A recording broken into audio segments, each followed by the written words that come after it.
Hey up guys, apologies in advance for how disheveled and crazy I look right now. I just woke up, it's the morning of 1st of March.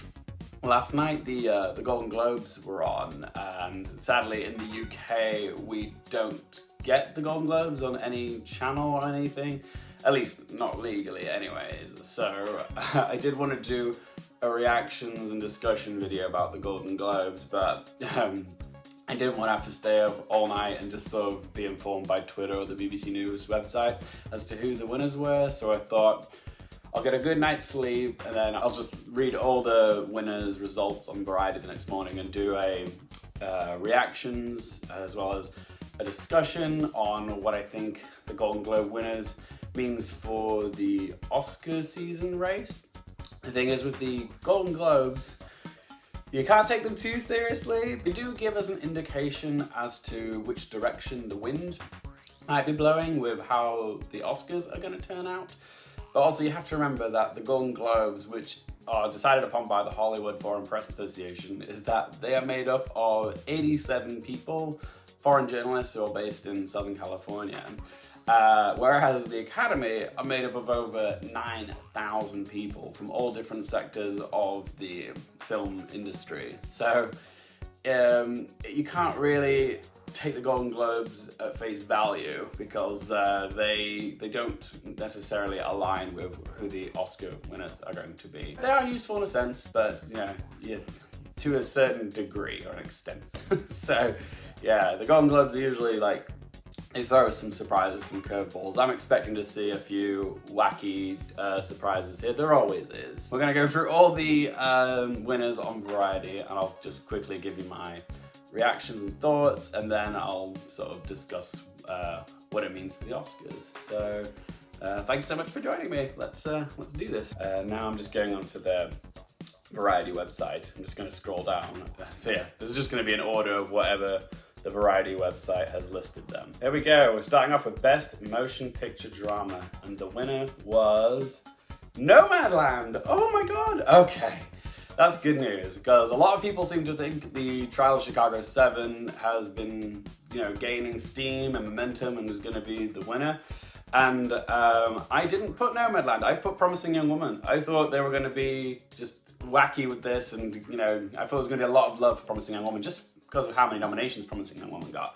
So to see that Nomadland got it, the clear and obvious frontrunners, still indicates that the film has momentum still. It's still loved, it's still appealing to all sectors of the industry. So the fact that the Hollywood Foreign Press Association thought it was the best drama is a good sign. So that's great. I'm happy that Nomadland won it because it is it's a good choice. So that's good. I mean, I would have loved it. I would have lost my shit if Promising Young Woman had won. But Nomadland I think is good, and Trial of Chicago 7 would definitely give us an indication that maybe the direction of the wind is blowing a different way now. But it seems Nomadland still is beloved by everyone. Right. So next up we've got Best Actress in a Motion Picture Drama, and it went to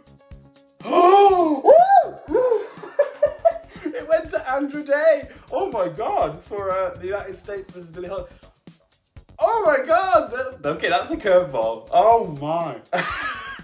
That's insane. I mean, good. Congrats to Andra Day. If any of you that are aware, I didn't like the film, The United States versus Billie Holiday, but I thought Andra Day was marvelous in that film. So the fact that Andra Day, who has kind of been everyone's fifth choice on the Oscar ballot, has gone and won the Golden Globe is quite a surprise. People was like, Carey Mulligan's gonna get Carey Mulligan, sorry. And then people was like, no, it's gonna go to Frances McDormand or Viola Davis even. But yeah, I think everybody had Andra Day last in the selection. So the fact that they picked her is a bit of a surprise. So good on her. I mean, that's great. I think now that means Andra Day is going to be everyone's fifth slot now for the Academy Awards. So yeah, I've already got her as my fifth slot. So I think Andra Day is going to be in the Oscars race now. But who knows? She could get snubbed, but I'm hoping it is her now. So good on her. All right. So the next one is the Best Actor in a Motion Picture Musical or Comedy. So this went to as predicted, Sacha Baron Cohen for Borat's subsequent movie film. I mean, he seemed like the obvious choice in this category because, well, Sacha Baron Cohen has 2 big movies out this year, Borat, that subsequent movie film, and Trial of Chicago 7. And so he's having a good year, and the Hollywood Foreign Press does like to sort of honor those that are having, you know, a resurge in their careers or is doing well. The other choices just, they seemed a bit more out of left field. I mean, don't get me started on James Corden being nominated for The Prom, but we won't go there. I've already vented my frustrations about that. But yeah, Lin-Manuel Miranda, not even like the best performance in Hamilton, but you know, the fact there was a stage play on a TV thing, I don't know, there was some grey area in the credibility of someone winning for that. But yeah, Dev Patel, Personal History, David Copperfield, and Andy Samberg in Palm Springs, both fine, but Sacha Baron Cohen's Borat subsequent movie film, which he's had previous success with at the Golden Globes before with the first film, it kind of made sense. So yeah, he's won 2 Golden Globes now for playing the same character, and yeah, congratulations to him. That seems like not a surprise, but I'm also glad for him as well. So let's move on to Best Motion Picture Musical or Comedy, and it is Borat subsequent movie film again. Yeah, this just seems like the obvious choice because, you know, Borat just speaks to so much of what's going on in America right now with the political division and all that jazz. So it makes sense why they went with Borat's subsequent movie film. If they had gone with Hamilton, like some people were saying, oh, the Golden Globes are gonna throw a curveball, that really would have been a surprise. But no, it ended up going to Borat's subsequent movie film, and I'm not surprised in the least. All right, so Best Director, I'm hoping it's Chloe Zhao. And who is it? It went to, yes, Chloe Zhao for Nomadland. Yes, she is just on a hot streak, collecting all them trophies for Nomadland. It's just, you know, making us feel more and more assured that she is going to be the winner of Best Director at the Oscars and only the 2nd ever female director to win that trophy. So I'm glad she is continuing the winning streak. Nomadland, it's untouchable right now. I'm so happy it's still retaining its prestige and momentum and love. So yes, I'm glad. Well done, Chloe Zhao. Next up we have Best Actor in a Motion Picture Drama. I put Chadwick Boseman. Let's see who it went to. Chadwick Boseman for Ma Rainey's Black Bottom. Yes, like, even though the movie came out a fair bit of time ago, like, the narrative of Chadwick Boseman is still working in his favor, posthumously awarding him for all his hard work over his very rich career. And also, it was his final ever performance, and it's just, you know, one of those performances which makes you feel alive while you're watching. And yeah, it's so nice that they've honored him. I'm happy. That was who I thought they were going to pick, and I'm happy it is him. It's sort of lighting the path that is going to be Chadwick Boseman winning Best Actor at the Oscars as well. So yes, congratulations to Chadwick Boseman. Next up we have Best Television Limited Series or Motion Picture Made for Television, and I went with The Queen's Gambit for this, and it went to The Queen's Gambit. Yes, just that lovely Netflix series we all binged back in, what, is it November, December? I can't remember, but yeah. It was just in that little pocket of time when everyone was watching something. It's kind of like Tiger King, you know, when everybody's watching one thing and everyone was talking about it. And yeah, Queen's Gambit really was just such a water cooler office talk, or in this case, Zoom chat with your fellow colleagues about it. It was really, really just good TV, and yeah, it was just delicious. And I'm still thinking Anya Taylor-Joy will win Best Actress for the limited series. But yes, let's keep going. All right, next we have Best Performance by an Actress in a Limited Series or Motion Picture Made for Television. So, is it Anya Taylor-Joy? Is it? Yes, it is! Oh, that's great. Oh, I'm so happy for her. Like, no surprise there. Happy for Anya Taylor-Joy. Her career is just taking off now. It's really nice to see her becoming, you know, an ingenue in her own right. So good on Anya Taylor-Joy. Yes. Also, yeah, I forgot to say, if you guys have any of your own opinions on any of the winners, the surprises, shocks, what have you, do let me know in the comment section down below. I would love to hear your thoughts on the Golden Globe winners and what you think it's going to mean for the Oscar winners in May. Okay, so do let me know, okay? Alright, so next up we have Best Performance by an Actress in a Supporting Role in a Series, Limited Series, or Motion Picture Made for Television. can't remember who I put for this, but it went to, oh yes, I went with Gillian Anderson for The Crown. Yes, this makes sense. Gillian Anderson in The Crown playing Margaret Thatcher.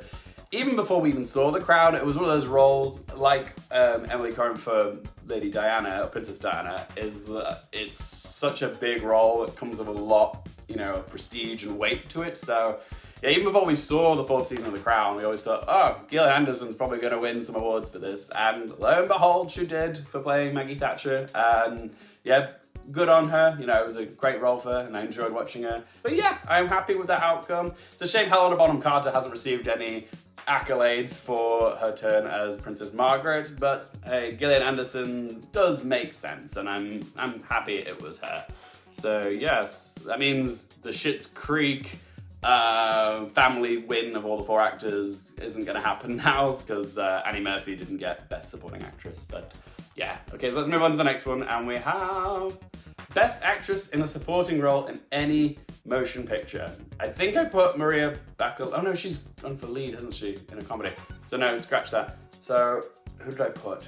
Yu Jung-yoon? I can't remember, but I hope it's Yu Jung-yoon or Olivia Colman. Who else is going to be? Is it going to be Glenn Close? I don't know. Let's find out. And it went to... oh my god! It went to Jodie Foster for The Mauritanian. Oh my god! Sorry. Oh, that was... Oh, no! No! Yeah, I put Amanda Seyfried for Mank because I just thought, oh, she didn't get the nomination at the SAGs, but I feel like the Hollywood Foreign Press Association will give it to her for the Golden Globe. Jodie Foster for The Mauritanian. Oh my god, that's like crazy now. Okay, this makes me reevaluate my whole Best Supporting Actress predictions now for the Oscars as well, because yeah. Good! 2 absolute curveballs with the female actresses with bloody Jodie Foster and Andra Day. Wow! I mean, good on her. I really liked her in The Mauritanian. It's a really good role for her, and I'm so glad to see her acknowledged for it. That was a delicious surprise. Didn't go to Glenn Close, but that doesn't mean to say she's out of the race with the SAGs or the Oscars. She does have narrative on her side. Jodie Foster. Yeah, that's a curveball. God, poor Amanda Seyfried, but hey, that was a nice surprise anyways. Not what I was expecting, but good on them. All right, ooh, I need to calm down now. Woo! All right, let's move on to Best Television Series Drama.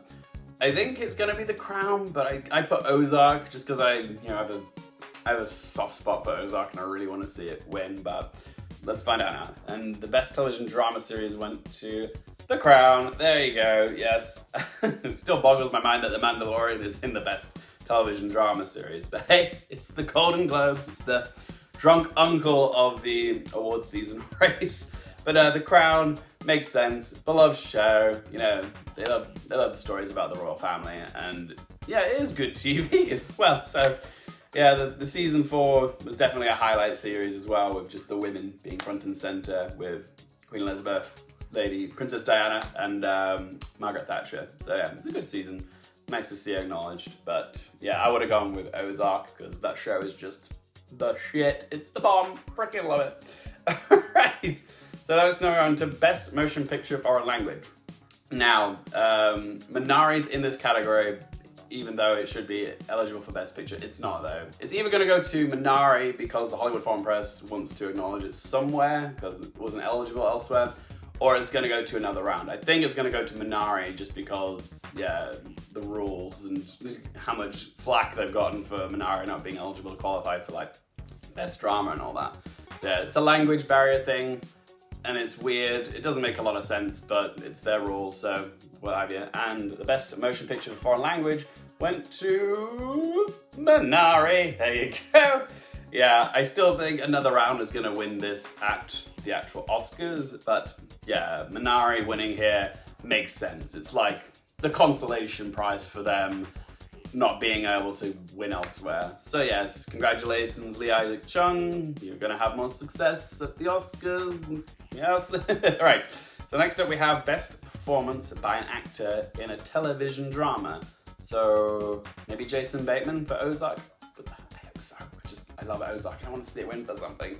And it goes to... Oh! No, it didn't go to Jason Bateman. It went to Josh O'Connor for The Crown, for playing Prince Charles. Does that mean Emily Corrin's gonna win, isn't she, for Best Supporting Actress, isn't she? See, Josh O'Connor representing the Brits. Good on you for playing Prince Charles. Oh, I mean, I'm a little gutted for like Jason Bateman and Bob Odenkirk. I just feel like they're massively underrated with their roles in Ozark and Better Call Saul. But Josh O'Connor for The Crown, I'm fine with. Yes, it was some good marital drama in season 4 of The Crown, and he did well. He held his own against such formidable female talent in that series. So good on him, Josh O'Connor, representing them Brits. Next we have Best Actress in a Motion Picture, Musical, or Comedy.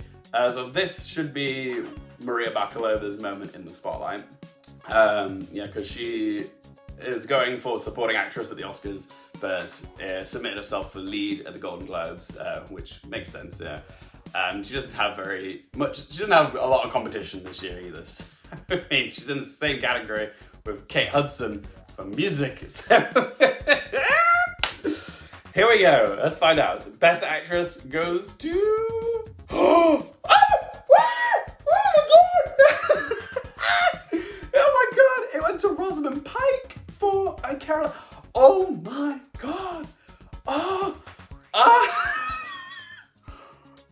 god! That's wow. Okay, I have feelings on this because Maria Bakalova does deserve to be acknowledged, but oh my god, I freaking love I Care a Lot and Rosamund Pyke in it. Like her most deliciously nastiest role she's had since Gone Girl.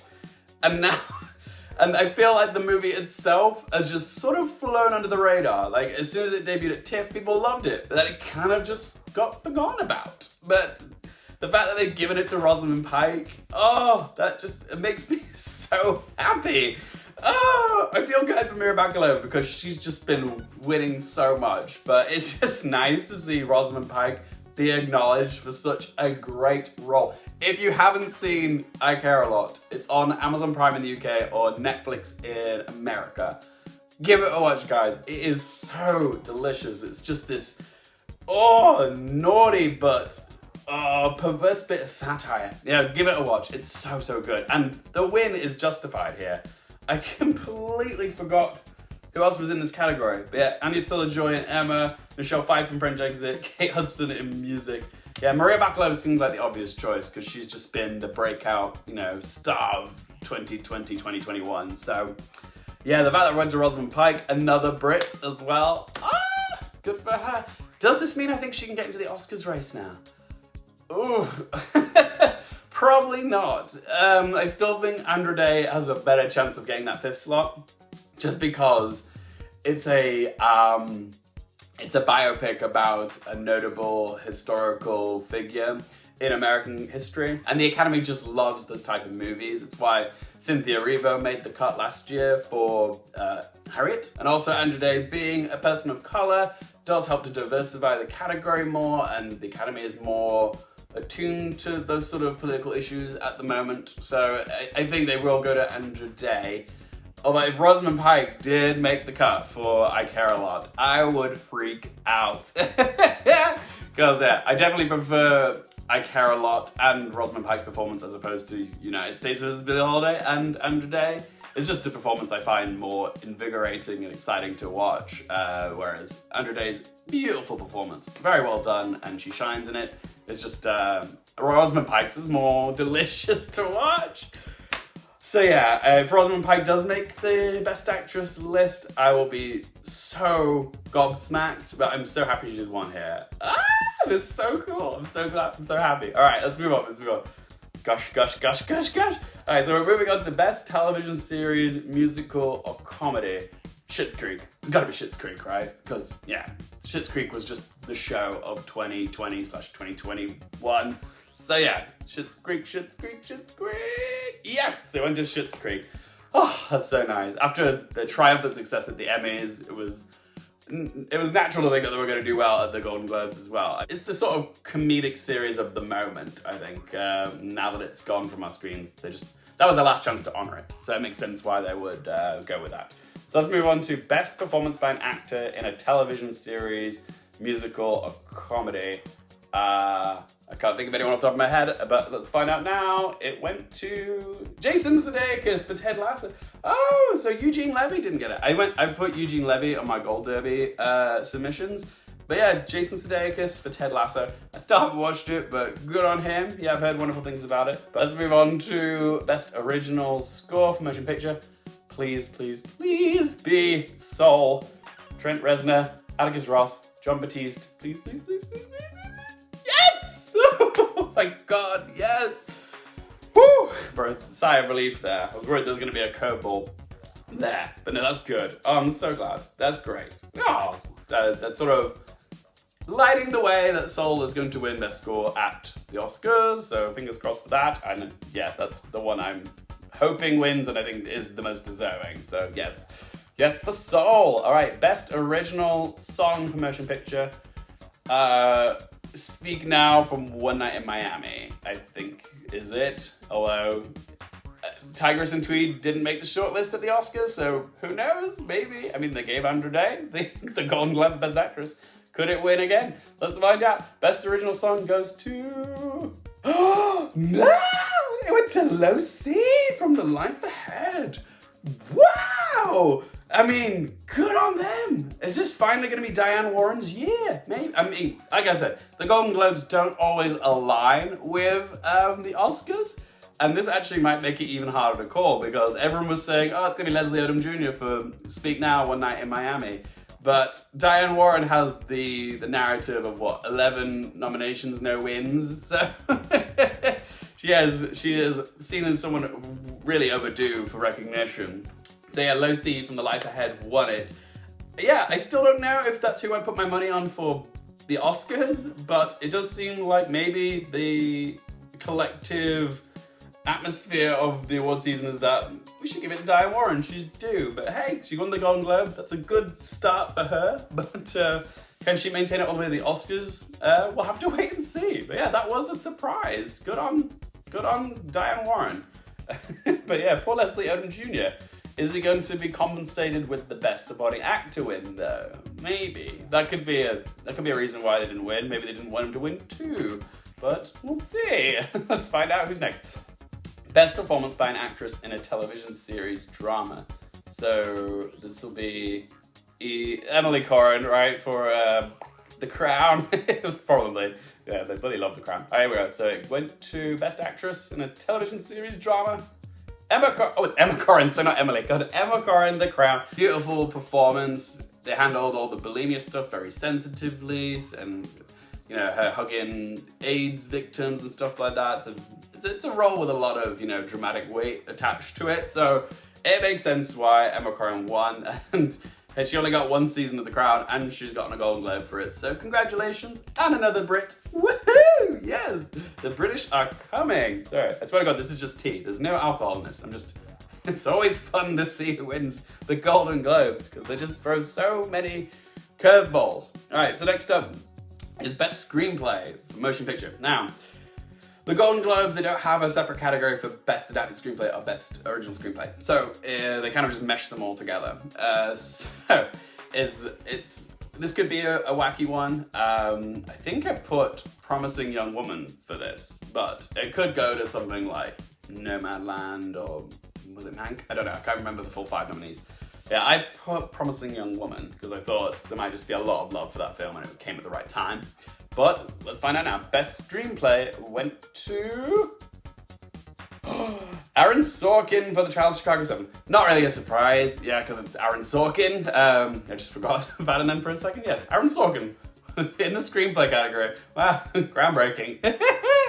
Oh, but no, that's good. I mean, it's nice to see Trial of Chicago 7 win something anyways, and you know, I've always agreed that I prefer Aaron Sorkin's writing over his directing, so I'm glad that he's got something, which is good. So it's nice to see him acknowledged. And it does sort of indicate that he will go on to win Best Original Screenplay at the Oscars. All right, next up we have Best Performance by an Actor in a Limited Series or a Motion Picture Made for Television.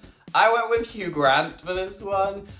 I don't know, I just thought maybe the Golden Globes might go a bit wild with this one. Even though The Undoing wasn't well received by the end of it, people still were enjoying the melodramatic performances of Hugh Grant and Nicole Kidman. So I put Hugh Grant almost as just like a DOS nomination, because I thought this was going to be one where they might just throw a curveball.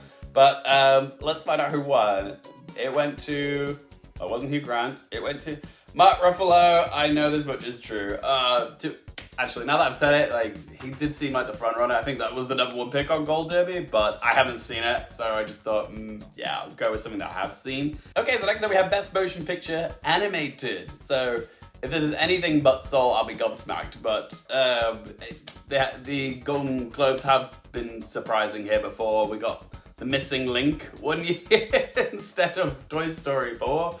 So that was a shocker. But anyway, let's find out who they went with. Best Animated Feature goes to... And it's Soul, of course. Congratulations, Pete Docter, Kim Powers. Fantastic result. Yes, as to be expected. It's going to win the Best Animated Feature at the Oscars as well. Mark my words. All right, so next up we have Best Performance by an Actress in a Television Series, Musical, or Comedy. Catherine O'Hara. Oh, I hope it's Catherine O'Hara for Schitt's Creek. Please, please, please, please, please. Let's find out. I can't remember who the other ones are. She was who I picked. So I went to... Yes! Catherine O'Hara for Moira Rose in Schitt's Creek. Oh, such an iconic character!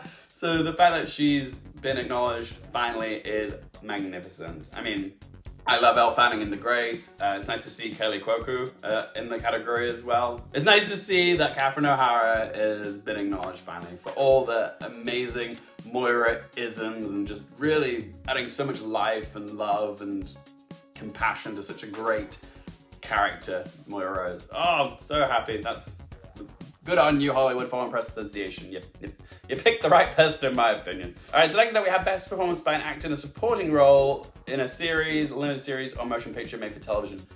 I can't remember who I picked for this. Oh, but it don't matter. Let's just find out. And it goes to another Brit, John Boyega for Small Axe. Oh, good on him. Yes, I put Dan Levy in Schitt's Creek because it's, you know, Schitt's Creek and the fandom, blah, blah. But good on him, John Boyega. Oh, that's great. Golden Globe winner, John Boyega. Oh, that's magnificent. Yeah. If you haven't seen Steve McQueen's Small Axe anthology series, you can watch it on Amazon Prime or BBC iPlayer. It's fantastic. Give it a watch, guys. Yes. And the one that John Boyega in is very powerful. So yes, do give it a watch.